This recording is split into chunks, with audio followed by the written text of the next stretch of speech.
à oublier. Jésus revient bientôt. Amen. Vivement, hein. Des fois, on dira, Seigneur. ça fait 60 ans le réveil, ça fait 100 ans le réveil, ça fait... non, Jésus revient bientôt. Alléluia. Et on va le voir ce matin, qu'il faut, eh bien, faire attention à son retour, hein, être prêt. Hein, le texte intégral biblique, c'est être prêt à la rencontre de son Dieu. Ne remarquez-vous pas ce matin qu'il y a toujours plus de technologies qui nous entourent, mais que le cœur de l'homme est toujours vide? Ne remarquez-vous pas ce matin qu'il y a de plus en plus de maisons, hein, de bâtiments, de buildings, de gratte-ciel, mais le cœur de l'homme est toujours vide. C'est toujours de plus en plus haut, hein, on construit des tours à Dubaï qui veulent toucher le ciel, hein, on revient dans ces choses-là. Hein, remémorez-vous le texte de la parole du Seigneur. On veut être à l'image de Dieu, on veut toucher le ciel, on veut être de plus en plus près du Seigneur, de plus en plus haut, mais le cœur de l'homme est toujours vide. On a de plus en plus de belles voitures, des moyens téléphoniques, des moyens sociaux, des moyens internet, des moyens de ce que vous voulez. La technologie augmente, on est dans la période du progrès, on progresse à pas de géant, hein, mais le cœur de l'homme est toujours vide. Pourquoi? Eh bien parce que Jésus revient. Et on va le voir ce matin. Il y a trop de péchés, beaucoup trop de péchés. Même dans les églises, il y a trop de mauvais pasteurs. Tout est fait. Les églises sont pleines, mais les gens ne se convertissent pas. Les églises sont pleines, mais les gens ne se convertissent pas. Pourquoi? Eh bien, ce sont les signes des temps de la fin. Nous sommes dans une des dernières prophéties de la parole du Seigneur. Nous sommes dans les temps de l'apostasie. L'apostasie ne concerne pas les gens du dehors, l'apostasie concerne les gens du dedans. Ce sont des chrétiens qui se refroidissent, qui se réattachent à des choses du monde. Ils font demi-tour sur eux-mêmes pour aller retourner vers le monde. Aujourd'hui, on a des églises mondaines. Les gens veulent entendre des messages qui leur plaisent, qui les flattent. La vérité devient rare, très rare. Le pur évangile devient rare. Et ça aussi, ce sont les signes des temps de la fin. Alors nous allons lire ce texte merveilleux dans 2 Timothée 3, à partir du verset 1, qui n'est pas le message de ce matin, hein, mais qui est l'introduction du message, parce qu'on l'a lu jeudi, il est bon de se le rappeler. Sache que dans les derniers jours, et on y est, il y aura des temps difficiles. Nous sommes dans les temps difficiles. Amen. Amen. Car les hommes, hein, les femmes aussi, mais les hommes, seront égoïstes, amis de l'argent, fanfarons, hautains, blasphémateurs, rebelles à leurs parents, ingrats, irreligieux, insensibles. Vous avez vu aujourd'hui, on se fout de tout. Quand vous allez sur la région parisienne, un SDF, même si vous seriez mort sur le trottoir, on enjambe la personne et on continue notre chemin. Ça ne nous intéresse plus, nous sommes insensibles. Il semblerait qu'on n'a plus de sentiments humains, on n'a plus rien en nous, on est lié par le monde. Déloyaux, calomniateurs, alors là je ne vous en parle pas, hein. Si vous n'êtes pas comme ça et que vous ne correspondez pas à l'image que les gens attendent de vous, vous êtes calomniés, hein, il n'y a pas de problème. Intempérants, cruels, ben oui, on est cruels hein, quand on est tout ça. Ennemis des gens de bien, ceux qui vous veulent du bien, on ne veut même plus les entendre. Traîtres, emportés, enflés d'orgueil, aimant le plaisir plus que Dieu. Aujourd'hui, ce qui compte, c'est une société de consommation, de plaisir en tout genre, ayant l'apparence de la piété, mais reniant ce qui en fait la force. La Bible nous enseigne quoi? Alors toi, si tu n'es pas comme ça, éloigne-toi de ces gens-là, de ces hommes-là, de ces femmes-là. Hein? Et il en est parmi eux qui s'introduisent dans les maisons, ça veut dire qu'ils viennent dans nos églises et qui captivent des femmes d'un esprit faible et borné, chargées de péché, agitées par des passions de toute espèce, apprenant toujours et ne pouvant jamais arriver à la connaissance de la vérité. Il n'y a pas de plus sourd que celui qui ne veut pas entendre, il n'y a pas de plus aveugle que celui qui ne veut pas voir. Nous portons et nous sommes des porteurs de solutions pour les vies, mais les solutions on n'en veut pas. Alors on se tourne vers des psychiatres, des psychologues, des médecins, des cachets, hein, des drogues de substitution. On veut être dans un état second, on veut s'échapper de la réalité, parce qu'on sait que la réalité nous fait mal. Hein. Même le monde se trouve mal. Alors on veut échapper à ces choses-là. De même que Janès et Jambres s'opposèrent à Moïse, de même ces hommes s'opposent à la vérité, étant corrompus d'entendement, réprouvés en ce qui concerne la foi. Mais ils ne feront pas plus de grands progrès, car leur folie sera manifeste pour tous. Nous voyons que nous sommes dans une société de folie aujourd'hui, et comme le fut celle de ces deux hommes. Amen. Amen. C'est le texte d'introduction, mais ce n'est pas ça que nous allons prêcher ce matin. Bien au contraire, nous devons ce matin, et le titre du message est là, rester ferme et fort dans le Seigneur. Amen. Amen. Malgré qu'on n'est pas nombreux, malgré qu'on a de l'opposition, malgré qu'on nous tape, mais on peut même nous taper physiquement, dans certains cas. Nous avons vu les églises persécutées, les églises qui ferment. Quand vous êtes un porteur de lumière, un porteur de vérité, vous devez combattre des ennemis extraordinaires qui sont contre nous.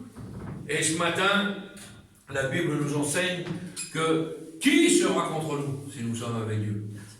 Personne. Nous sommes dans sa main bien-aimée et nous restons dans sa main. Et ce matin, nous allons donc faire un texte d'introduction qui se trouve dans Acte 4, versets 12 à 31. Vous allez voir, la lecture est un peu grande, mais je suis obligé de vous lire toute l'entièreté de ce texte. Acte 4, versets 12 à 31. Il n'y a de salut en aucun autre, car il n'y a sous le ciel aucun autre nom qui a été donné parmi les hommes pour lequel nous devions être sauvés. Aucun nom balayait toute autre religion. Lorsqu'ils virent l'assurance de Pierre et de Jean, ils furent étonnés, sachant que c'étaient des hommes du peuple sans instruction. Ils les reconnurent pour avoir été avec Jésus. Mais comme ils voyaient là près d'eux l'homme qui avait été guéri, ils n'avaient rien à répliquer. Ils leur ordonnèrent de sortir du Sanhédrin et ils les délibérèrent entre eux, disant: que ferons-nous de ces hommes? Et aujourd'hui, le monde nous dit: qu'est-ce qu'on va faire de ces chrétiens qui sont dérangeants? Qu'est-ce qu'on va faire d'eux? Ils ne veulent pas écouter. Aïe, parce que c'est exactement ce qui se passe. C'est exactement ce qui se passe. Car il manifeste pour tous ces habitants de Jérusalem qu'un miracle signalé a été accompli par eux et nous ne pouvons pas le nier. Assurément, cet homme, cette femme a changé. Les gens qui vous entourent ne peuvent pas le nier. Comprenez ça? Mais afin que la chose ne se répande pas davantage parmi le peuple, défendons-leur avec menace de parler désormais à qui que ce soit au nom du Jésus. En ce nom-là, il est marqué. Et les ayant appelés, ils leur défendirent absolument de parler et d'enseigner au nom de Jésus. Pierre et Jean leur répondirent: jugez s'il est juste devant Dieu de vous obéir plutôt qu'à Dieu. Car nous ne pouvons pas ne pas parler de ce que nous avons vu et entendu. Nous sommes des témoins vivants de Jésus-Christ. Et ils leur firent de nouvelles menaces et ils les relâchèrent, ne sachant comment les punir, à cause du peuple, parce que tous glorifiaient Dieu de ce qui était arrivé, car l'homme qui avait été l'objet de cette guérison miraculeuse était âgé de plus de 40 ans. Après avoir été relâchés, ils allèrent vers les leurs et racontèrent tout ce que les principaux sacrificateurs et les anciens leur avaient dit. Lorsqu'ils l'eurent entendu, ils élevèrent à Dieu la voix tous ensemble et dirent: Seigneur, toi qui as fait le ciel et la terre, la mer et tout ce qui s'y trouve, c'est toi qui as dit par le Saint-Esprit, par la bouche de notre Père, ton serviteur David: pourquoi ce tumulte parmi les nations et ces vaines pensées parmi les peuples?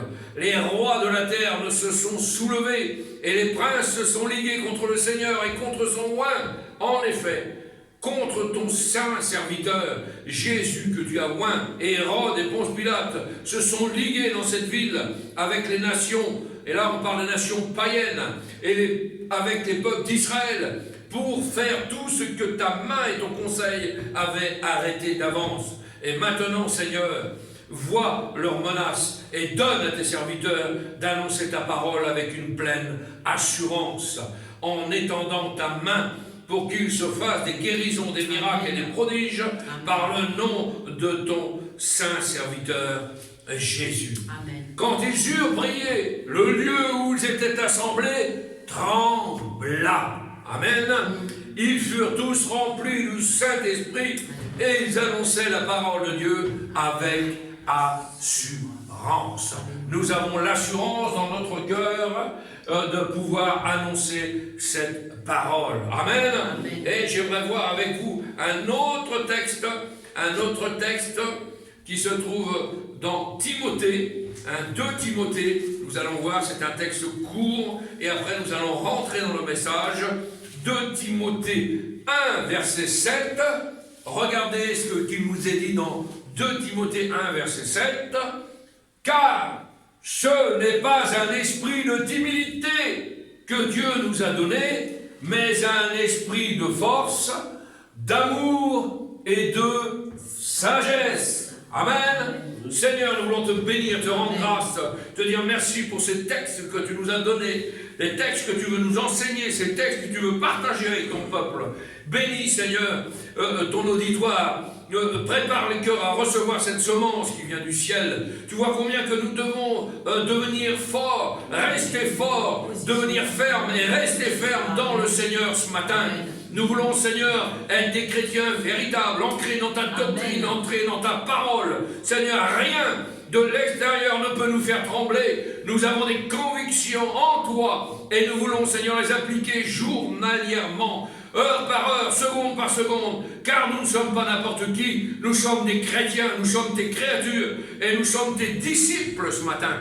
Et nous voulons, Seigneur, que ta parole soit oui et amen, qu'elle nous enrichisse, qu'elle nous encourage, qu'elle nous fortifie. Oh Sauveur, merci pour ta présence et à toi la gloire, Jésus. Amen. Amen. Alléluia. Ce matin, nous allons voir donc comment rester fort dans le Seigneur, car nous ne voulons pas, je ne sais pas pour vous, mais pour moi, nous ne voulons pas devenir et être des chrétiens chancelants. Amen. C'est fort ça. Hein? Il y a des chrétiens qui vacillent, il y a des chrétiens qui sont chancelants, qui sont ballottés par les flots de la mer, dit la Bible, et la mer nous représente le monde dans la parole du Seigneur. Alors si tu es un chrétien chancelant et faible, eh bien laisse-moi te dire que malgré tout tu es au bon endroit ce matin, parce que nous avons besoin du Saint-Esprit pour nous rendre forts. Amen. La puissance du Saint-Esprit, nous le chantons souvent, hein. Je suis fort, fort par le sang du Seigneur. On chante ce cantique-là. Vous connaissez tous, dans toutes les langues. Et chantez. Je suis fort, fort par le sang du Seigneur. Ah oui, on chante ça. Dans toutes les langues. Hein? Eh bien, veux-tu ce matin braver la mort, braver l'enfer? Veux-tu marcher pur? Eh bien, la force est dans le sang de Jésus-Christ. Amen. Quand nous allons prendre les éléments tout à l'heure, nous allons nous rappeler que nous prenons la force en lui. Par son sang, nous sommes sauvés. Amen. Amen. Il a été vaincu par le sang de l'agneau et la puissance de leur témoignage. Satan, bien sûr, a été balayé. Notre Jésus est ressuscité. Alléluia. Notre Jésus est vivant. Amen. Rappelez-vous les disciples d'Emmaüs. Quelle merveille! Lorsque Jésus a marché côte à côte avec eux et qu'ensuite ils ont pris le repas, comme nous allons le faire tout à l'heure, évidemment, ils ont vu ses mains épercées. Lorsqu'il a donné le pain et le vin, et Jésus a ensuite disparu. Ses compagnons de route, ils ont dit à ce moment-là, regardez ce qu'ils ont dit, notre cœur ne brûlait-il pas lorsqu'il nous parlait sur le chemin? Est-ce que votre cœur brûle pour Jésus ce matin? Amen. Notre cœur ne brûlait-il pas lorsqu'il parlait sur le chemin? Alors nous, en tant que chrétiens, notre cœur doit brûler dans notre poitrine quand la Bible est ouverte et que le Seigneur nous parle. Alléluia. Alléluia. Ce matin, ce n'est pas un homme qui nous parle, ce n'est pas un mouvement, ce n'est pas une église quelconque. La Bible est ouverte et quand la Bible est ouverte, Jésus parle. Alléluia. Alléluia. Merveilleux. Si nous ne sommes pas dans une telle intensité ce matin, nous allons refroidir spirituellement. Et la chaleur que nous avons reçue, ce feu brûlant, va diminuer en nous. Puisses-tu, Seigneur, bénir les bouillants? Puisses-tu, Seigneur, bénir les bouillants? Mais il dit aussi dans sa parole qu'il va vomir les tièdes de sa propre bouche. Alors est-ce que tu es tiède ce matin? Le Seigneur peut te poser cette question. Si tu es tiède, oh, augmente la température, redevient bouillant. Et les disciples d'Emmaüs se sont dit l'un à l'autre dans notre cœur ne brûlait-il pas? C'est un feu. Quand nous avons reçu l'évangile dans nos vies, dans nos cœurs, ça doit brûler en nous, ça doit bouillonner en nous. Hein, pendant qu'ils étaient en chemin avec eux, leur cœur brûlait. Et je prie ce matin que la parole de Dieu soit cette brûlure dans votre âme. Amen. Et que vous puissiez brûler pour notre Seigneur Jésus-Christ. Amen. Amen. Ceux qui ont goûté la puissance de Dieu, ceux qui ont goûté la puissance du Saint-Esprit, prient et savent la signification du mot brûler pour le Seigneur. Amen. Amen. On brûle pour lui. C'est pas un petit bobo, c'est pas une petite chaleur qui se dégage. Non, nous brûlons littéralement à l'intérieur de nos cœurs, de nos vies, quand nous avons rencontré le Seigneur Jésus. C'est là, c'est dans notre cœur, c'est présent. C'est comme une marmite qui est prête à exploser. Vous avez vu les cocottes, on fait à manger, puis ça bouille.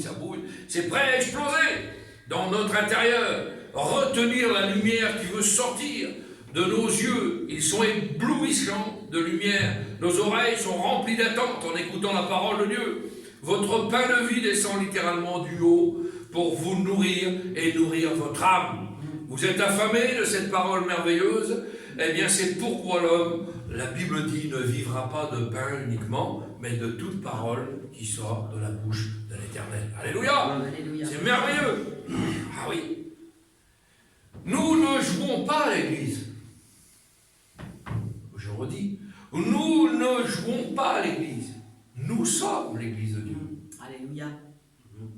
Trop de gens font mine, sont théâtrales, on vient à l'église, on devient des religieux, on vient des choses un peu particulières, bien cadrées. Nous ne jouons pas à l'église. Nous sommes littéralement l'église de Dieu. Nous sommes persécutés. Ah oui, il y en a qui disent que tout va bien. Non, l'église est persécutée. Nous sommes sauvés.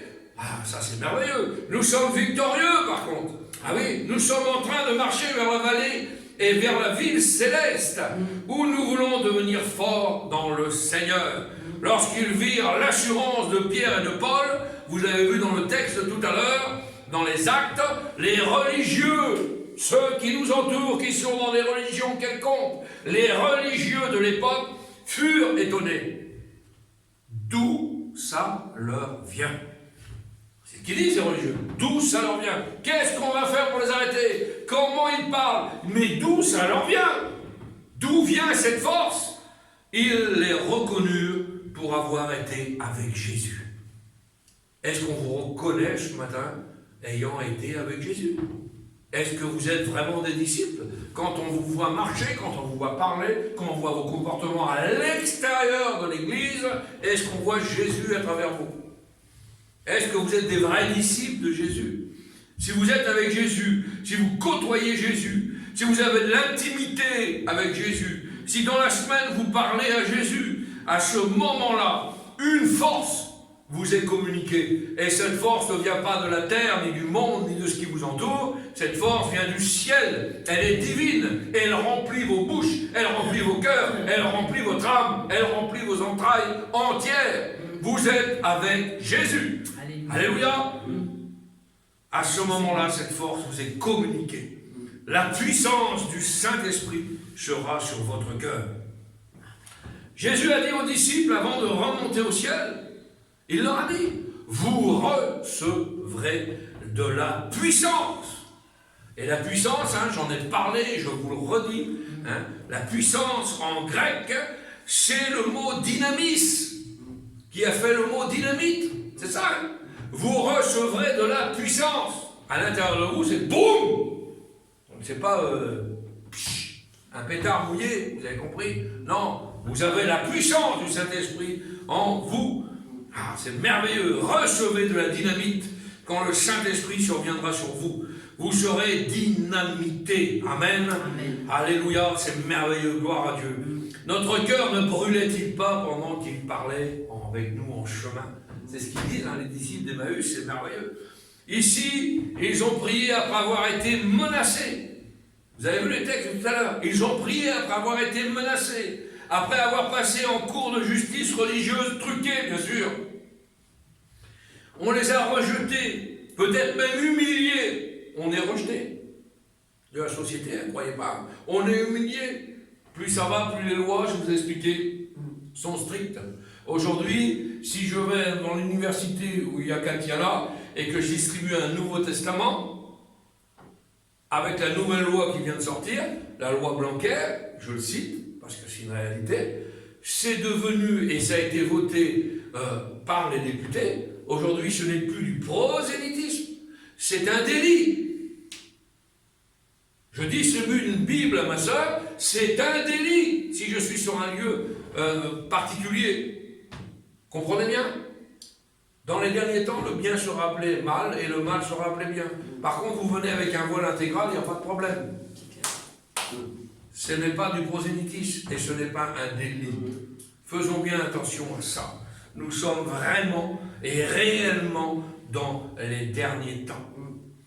Alors ils ont prié après avoir été menacés, passés en cours de justice religieuse, on les a rejetés, peut-être même humiliés.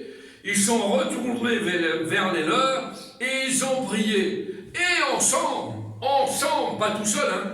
On n'est jamais tout seul avec Christ. Et on n'est jamais tout seul quand on fait partie d'une assemblée ou d'une famille chrétienne, quelle qu'elle soit. Ensemble, dit la Bible. Ils ont élevé la voix. Ô Seigneur, quelle sorte de Dieu, celui qui a créé les cieux, le ciel, la mer et tout ce qui s'y trouve.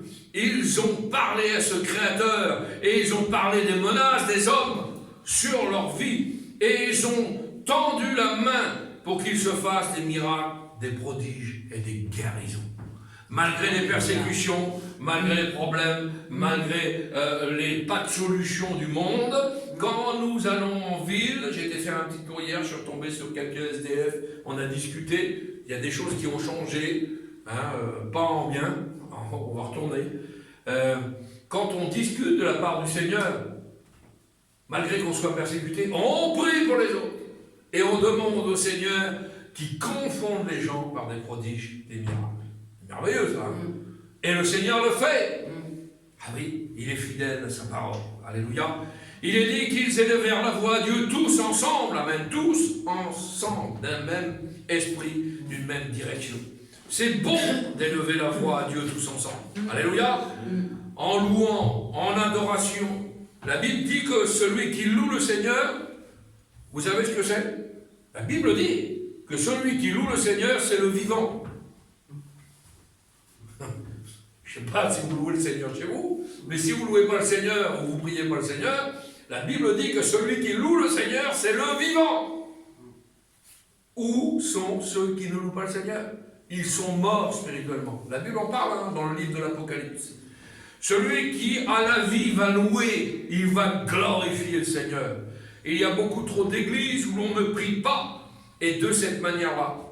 Il y a beaucoup d'églises, quand on rentre à l'intérieur, on rentre, excusez-moi des mots, je vais être obligé de faire cette comparaison-là, on rentre comme dans un cimetière. Tout est en place, tout est en ordre. C'est normal, hein, il y a de l'ordre dans un cimetière, vous comprenez ça? Les allées sont au carré, hein, chacun est à sa place, ça ne déborde pas. Ah oui. Tout est dans l'ordre. C'est certain que dans un cimetière, tout est dans l'ordre. Tout est bien ordonné. Mais le problème, c'est que dans un cimetière, ils sont tous morts. Comprenez ça? Ne rentrons pas dans des églises comme ça. Quand vous entrez dans un endroit où il y a de la vie, cela ne veut pas dire qu'il y a du désordre. La vie, ce n'est pas le désordre. La vie chrétienne, ce n'est pas le désordre non plus. Ce n'est pas des prophéties tous les 25 mètres, hein, à tir-larigot, ce n'est pas de tomber, ce n'est pas de se jeter par terre, ce n'est pas de danser. Non, il y a de l'ordre aussi. Où là où il y a la vie, il y a de l'ordre. Ah oui. Cela ne veut pas dire qu'il y a du désordre, mais ça veut dire qu'il y a de la vie. La vie est là, vous la sentez. C'est la palpitation. Et il y a quelque chose qui est là. L'esprit est là. Et vous vous dites, donnez-moi-en. Ça vous donne envie. Quand vous rentrez dans une église qui vit, vous vous asseyez, oh là, je prie frère, je prie la sœur, j'en veux, même si on n'est pas nombreux, c'est pas grave, je veux prier comme lui, je veux louer comme lui, je veux chanter comme lui, je veux me sentir libre comme lui, allez, j'en veux, allez, donnez-moi la bouteille là, je veux en boire aussi, vous comprenez ça? Allez, donnez-moi, moi je veux en boire aussi de tout ça là.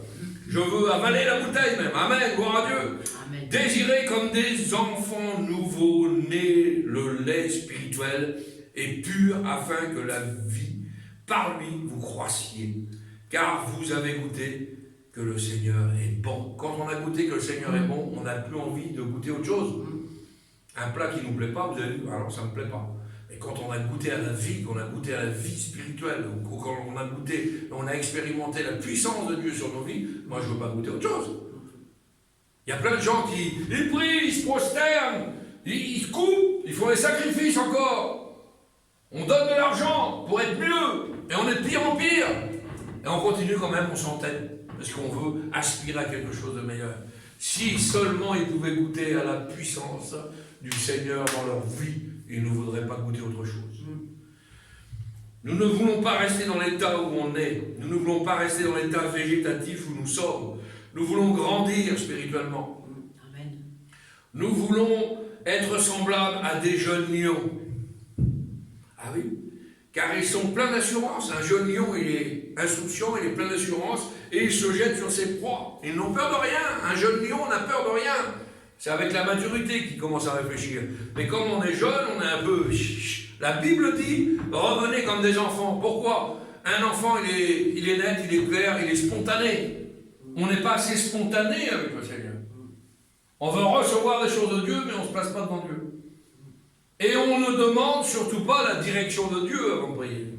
C'est important de se placer devant Dieu pour savoir dans quelles conditions vous priez. Est-ce que c'est raisonnable de prier? Est-ce qu'on peut faire ça? Non. Cherchons d'abord la face de l'Éternel et après, on verra que nous aurions une orientation spirituelle. Le chrétien rempli du Saint-Esprit est semblable à ce jeune lion.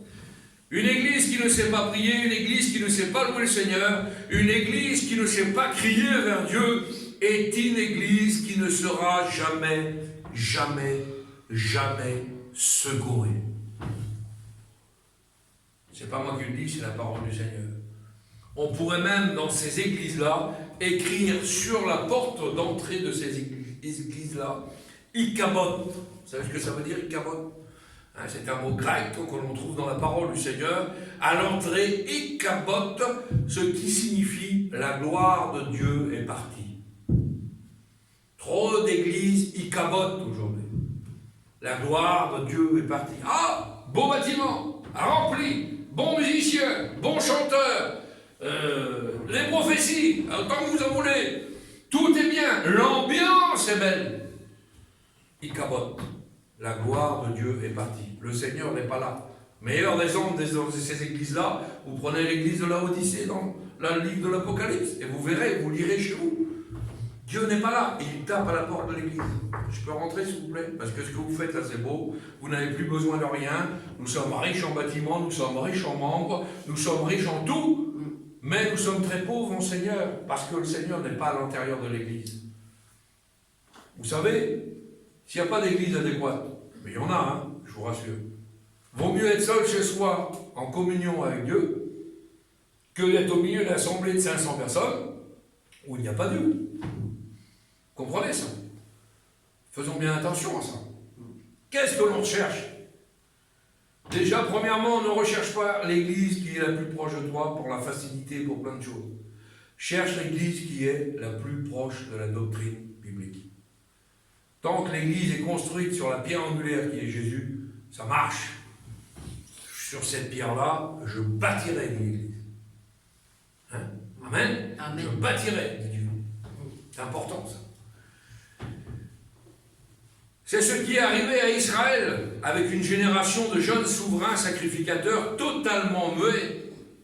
Et on a prêché sur pleurer pour vos bergers, je ne sais pas si vous vous rappelez de cette prédication-là. Hein, il y avait des jeunes sacrificateurs, même du temps d'Israël, qui étaient totalement muets, totalement aveugles, tels que le sacrificateur Élie. Hein. Ce n'est pas le prophète Élie, hein, c'est le sacrificateur Élie, à ne pas confondre. Lorsque ça a été le cas, cette grande bataille, Israël a été totalement vaincu. Parce qu'il dormait. Et la Bible dit que la lampe de l'Éternel était éteinte. Quel dommage. On veut combattre, on veut tenir debout, mais l'Éternel n'est pas là, la lampe de l'Éternel était éteinte. Il ne faut pas que la lampe de l'Éternel soit éteinte. Nous sommes là pour allumer, pour alimenter la lampe du Seigneur, la lampe de l'Éternel. Et beaucoup d'églises sont marquées Ichabod. La gloire de l'Éternel est partie. Il y a des bruits humains, des choses de la terre, de la musique de la terre. Ce sont des églises apostates. Le mot exact, ce sont des églises apostates qui seront vomies littéralement de la bouche du Seigneur.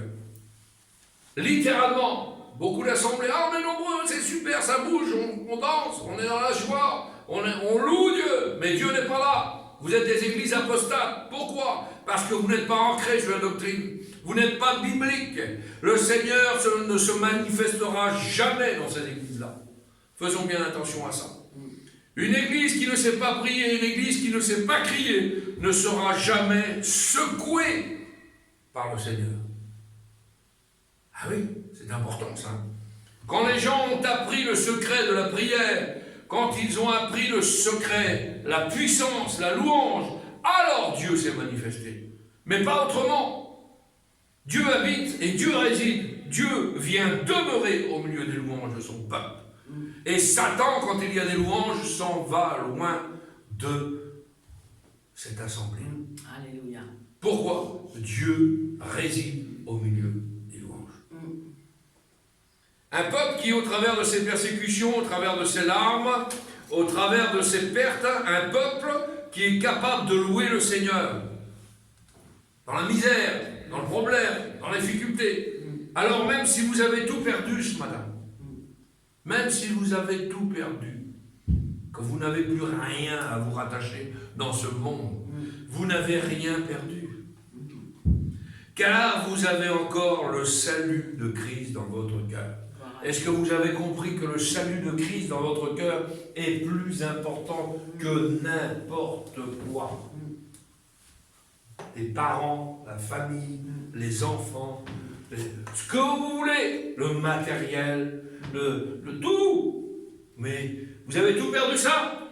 Job a tout perdu. Mais il avait le salut de Christ dans son cœur. Si nous avons le salut de Christ dans notre cœur ce matin, alors nous sommes une église victorieuse. Alléluia. Chrétien, chrétienne, ne te décourage jamais, car Christ a dit, il l'a dit, j'ai vaincu le monde. J'ai vaincu le monde. Ah, le monde nous fait mal, le monde nous fait trembler, le monde veut nous calomnier, le monde veut nous cracher dessus, le monde veut nous piétiner. Mais Christ a dit, si vous êtes avec moi, j'ai vaincu le monde. Ah, ça fait du bruit autour de nous, ça nous... Moi aussi, des fois, ça me prend la tête. Vous voyez, ça me déstabilise. J'ai des bourdonnements dans le cerveau, tellement que le monde veut nous accabler par des choses, des mensonges, des paroles, des choses qui nous font du mal. Mais si nous sommes avec Jésus, Jésus a dit, j'ai vaincu le monde. Amen. Amen. Vous aurez des épreuves ce matin, je vous le dis. Vous aurez des épreuves, vous aurez des ennemis, vous aurez des persécutions. Mais prenez courage ce matin, gardez courage. J'ai vaincu le monde, a dit le Seigneur. Merci, Seigneur. Que tout ce qui est en moi loue l'Éternel. Amen. Car l'Éternel n'oublie aucun de ses bienfaits. Aucun. Aucun. Ça veut dire qu'il n'en oublie pas un centimètre, pas un centimètre carré. Il n'oublie rien de ses bienfaits. C'est lui qui t'a sauvé, c'est lui qui t'a sauvé, c'est lui qui te donne le repos la nuit. On remercie le Seigneur. C'est lui qui te fait rajeunir comme l'aigle. C'est le Seigneur qui fait tout cela. Mon âme, ce matin, bénit l'Éternel. Que tout ce qui respire, nous dit la Bible, tout ce qui respire, est-ce que vous respirez ce matin? Je sais qu'il y en a qui ont des problèmes pour respirer, et même avec une machine, et tant que j'ai plus, même si j'ai un micro-poumon, ou qu'un poumon, ou que la moitié d'un poumon, tout ce qui respire loue l'Éternel. Amen. Alléluia. Amen. Que tout ce qui respire loue l'Éternel. Béni soit son Saint-Nom. Alléluia. Merci Seigneur. Pasteur, oui, certains disent, je loue le Seigneur au-dedans de moi. J'ai lu plein de fois ça. Moi, je vais plus dans les assemblées parce que je loue le Seigneur au-dedans de moi. Ah bon? Ouais, je prie chez moi, je suis dans l'intimité avec Christ. Je n'ai pas besoin de rien. Ah bon, d'accord. Eh bien, laissez-moi vous dire ce matin que quand il y a une abondance de louanges dans votre cœur, alors votre bouche ne peut se contenir. Pourquoi? Parce que c'est de l'abondance du cœur que la bouche parle. Si votre cœur est rempli pour Dieu, alors laissez-moi vous dire que ça dépend. Donc on ne peut pas rester à l'évangile, on ne peut pas rester dans une assemblée sans crier Dieu, sans pleurer, sans avoir des sentiments, sans crier à Dieu, sans prier, sans louer, sans chanter, sans témoigner. Ah non, la Bible ne nous dit pas ça. Il est dit dans le passage que nous avons lu, ils élevèrent la voix tous ensemble. Amen. Alléluia. Amen. Vous avez vu, jeudi, on a fini par une prière commune. Et c'est important de prier ensemble, parce que ça encourage celui qui prie moins, celui qui prie un peu moins, celui qui ne sait même pas prier. Quand on fait une prière globale, dans la globalité, et qu'on prie ensemble, on est fort. On est fort. Tout seul, c'est plus dur. Mais ensemble, on est fort. Il y a malheureusement même des églises qui sont trop confortables. Matériellement. On l'a vu. Gros fauteuil, on est bien assis. Moi, j'étais dans des églises, c'est super.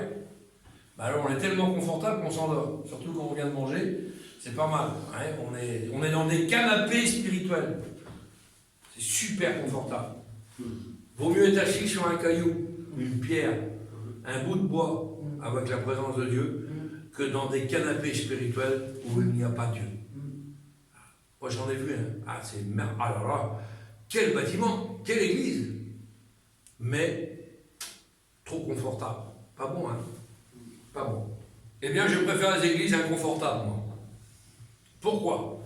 Parce que dans cette église-là, le défi du pasteur n'est pas de vous prêcher. Vous savez ça? Dans une église inconfortable, le défi du pasteur, ce n'est pas de vous prêcher, c'est de vous tenir éveillé. C'est dur des fois. De vous tenir éveillé. Parce que vous êtes trop bien. Le réveil, c'est le feu. Hein. Le réveil, c'est le feu.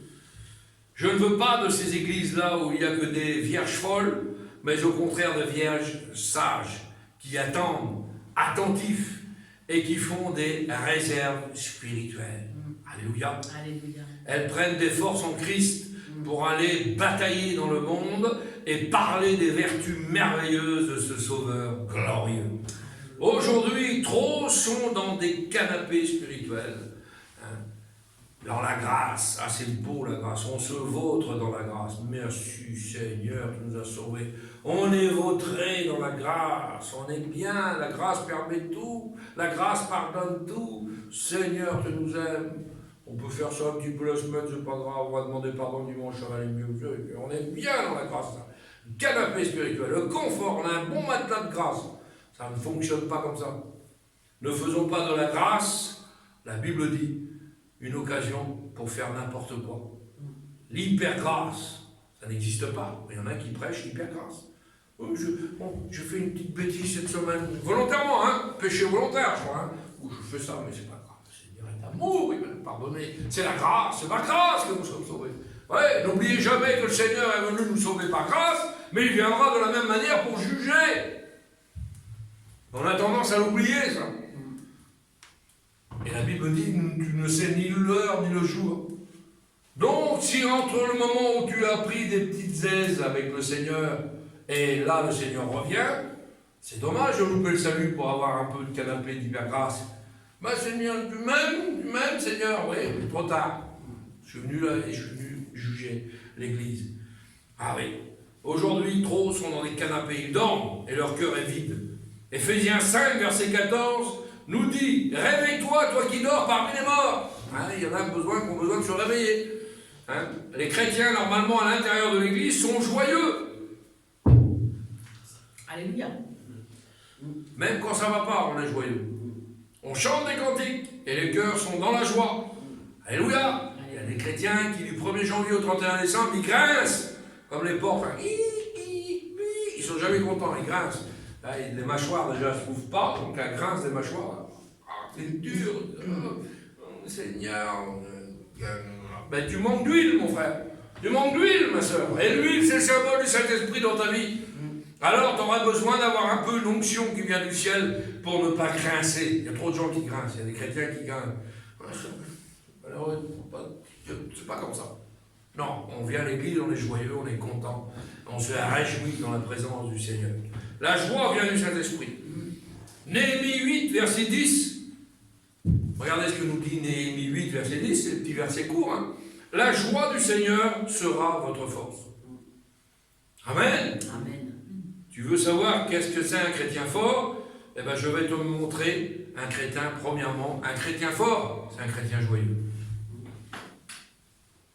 Si tu n'es pas joyeux, ça va être dur d'être un chrétien fort. Un chrétien fort, c'est déjà, premièrement, un chrétien joyeux, qui a l'assurance de son salut, qui a l'assurance que ce que Christ a fait dans sa vie, qu'il est dans sa main et que nul ne peut le ravir. Si vous avez déjà cette assurance-là, vous êtes déjà un petit peu rayonnant de joie. Hein? Mais si vous n'êtes pas dans cette distance-là, c'est compliqué pour vos vies. Vous ne serez pas un chrétien fort. Au contraire, un chrétien triste est un triste chrétien. Est-ce que vous comprenez ça? Il y a des chrétiens tristes. Ben, c'est des tristes chrétiens dans leur vie quotidienne. Souvent, la joie ne peut pas monter en eux comme un puits. Hein? Il y a des puits qui sont bouchés. C'est empiré, c'est rocailleux. On a jeté tellement de déchets de la vie dans les puits là que on ne voit plus la source. Ils sont encombrés, bouchés. Alors je ne sais pas qu'est-ce qui bouche notre puits ce matin, l'encombrement qui bouche notre puits, notre petit problème qui bouche notre puits de bénédiction, mais néanmoins le Seigneur a creusé un puits dans ton cœur. D'accord? Et il y a eu des encombrants de la vie qui sont venus dedans. Il serait bon ce matin que le Seigneur fasse un peu de ménage, qu'il plonge chemin d'amour dans ton cœur, qu'il enlève tous ces résidus-là qui sont inutiles, les problèmes, l'amertume, les mauvaises pensées, les choses qui ne sont pas la gloire de Dieu. Moi je pense à ça, je voudrais faire ça, mon voisin là je l'aime pas trop, celui-là si je peux le tuer je le tue, celui-là si, celui-là cela. Il faudrait qu'il enlève tout ça le Seigneur un peu ce matin, et une fois qu'il va enlever à voir ça, tu auras de l'eau claire et limpide, et tu seras alimenté par la source de Dieu dans ton cœur. Qu'est-ce qui alimente ton puits ce matin? Le Seigneur est capable de te poser cette question. Ah oui. Parce que souvent le péché bouche le puits. Vous avez remarqué ça? Vite patachon, on s'autorise des trucs. Ouais. Je m'autorise ça. Ah ouais. Personne ne verra. Dieu voit tout. Dieu sait tout. Il sait ce que tu pratiques. Même chez toi. Renfermé dans le secret de ta chambre, il sait ce que tu pratiques. Il connaît ton cœur. Rien n'est caché devant lui. Alors, je ne sais pas ce que tu consultes, ce que tu regardes, ce que tu vois, ce que tu fais, ce que tu bricoles, ce que tu fabriques dans ta petite vie de patachon tous les jours, mais néanmoins, eh bien ça bouche le puits de Dieu dans ta vie. Alors, ils essayent d'être joyeux. Hein, il y en a qui, malgré leur puits soit bouché, ils essayent. On essaye. Oh, on est bien, mon petit chrétien, on est bien, oui. Mais la joie n'est pas là. Et elle ne sera jamais là. Elle est obstruée. Vous savez, une joie vraie, une joie authentique, une louange qui monte comme un parfum agréable vers le Seigneur en reconnaissance. La joie dans le cœur, vous savez ce que c'est déjà? Premièrement, Seigneur, je suis pardonné, je suis justifié, je suis dans la joie. Mais si vous n'êtes déjà pas trop sûr de ça, ça grince. Vous comprenez ça? Alors faisons bien attention. Dans ce passage-là, on voit quoi? Eh bien, ils passent devant le tribunal, vous l'avez vu, ce texte au départ, et puis, ils font quoi, mon tribunal? Ils se taisent parce qu'ils ont peur d'être devant le tribunal des hommes aujourd'hui. Et même si je suis avec des islamistes, je leur parlerai de Jésus. Et là, c'est ce qu'ils font, hein? Les frères, comme vous avez vu tout à l'heure, dans les actes, eh bien, quand ils vont être devant le tribunal, ils parlent encore de Jésus. Et ils parlent encore de miracles. Et ils parlent de... C'est pour ça que les gens sont contre. Mais qu'est-ce qu'on va en faire? Non. Malgré le problème, la difficulté, la peur, toujours parler de Jésus. Amen. Je ne voudrais pas aller plus loin ce matin. Je pense qu'on a compris l'essentiel de la parole. Pour être fort dans le Seigneur, pour rester ferme dans le Seigneur, dans la parole, eh bien, il faut que ces indicatifs soient ouverts dans nos vies. Nous avons besoin que ces indicatifs soient ouverts. Et beaucoup trop de gens sont à l'orange. Dans le code de la route, à l'orange, vous ne passez pas. Vous commencez déjà à avoir des points en moins. Alors au rouge, je ne vous en parle même pas. il faudrait que les indicatifs du Seigneur soient ouverts dans notre vie ce matin. Et notre puits soit bien dégagé, qu'il n'y a rien du tout. Et ça peut arriver que des choses du monde tombent dans notre puits. Que des encombrants de la vie, les soucis, les problèmes tombent dans notre puits, dans notre cœur. Ça dure un petit moment. Mais si nous savons prier Dieu, louer Dieu, le Seigneur automatiquement, par son Saint-Esprit, vient nous enlever des choses qui ne vont pas. Qu'il n'y a rien de compliqué dans nos vies. Que nous n'ayons pas d'amertume les uns envers les autres, malgré que ça ne marche pas contre eux, je vais être en garde bien. C'est pas celui que je voulais pour ma fille, moi ça m'arrive aussi, je te rassure. C'est pas celui-là, c'est pas l'autre, oui mais bon, c'est comme ça. Le Seigneur connaît toutes choses, alors enlève ça, parce que si tu commences à nourrir les pensées comme ça, qu'est-ce qu'il a été prendre? Qu'est-ce qu'il a été prendre, mon garçon, la fille, il a été prendre la famille, ça va pas. C'est pas grave. Laissons faire Dieu, plaçons-nous devant Dieu, le Seigneur fera tout. Et puis on ne sait pas. C'est des gens qui peuvent se convertir. Et puis moi j'ai grand espoir que c'est des gens qui puissent avancer comme ça. Les fréquentations qu'il a, mon garçon, les copains qu'il a, les copines qu'il a, l'école qu'elle a été prendre, parce qu'il y a tout est comme ça, tout. Le chemin qu'il fait là, oh Seigneur, ça sera un bon rien. On le sait d'avance, nous. Ah, quelle prétention. Vous savez tout d'avance? Ben non. Le Seigneur connaît tout. Il ne faut pas qu'on nourrisse ces pensées-là. C'est vrai. Parce que ces pensées-là vont encombrer notre puits. Et l'eau qui doit couler du haut dans nos cœurs, dans nos vies, doit être pure. L'eau du ciel sur nos vies doit être pure. Allez, moi, je voudrais que ça avance comme ça, je voudrais faire comme ça. Je voudrais bien avoir plein de sous, moi. Je voudrais bien plein vendre. Je voudrais avoir une maison comme ça. Je voudrais avoir un toit comme ça. Je voudrais avoir habité dans tel pays. Mais si c'est pas comme ça, ça ne sera pas comme ça. Vous comprenez ça? Que le Seigneur nous bénisse et qu'il puisse, Seigneur, ne pas nous encombrer notre vie. Amen. Amen. Seigneur, nous voulons te bénir, te rendre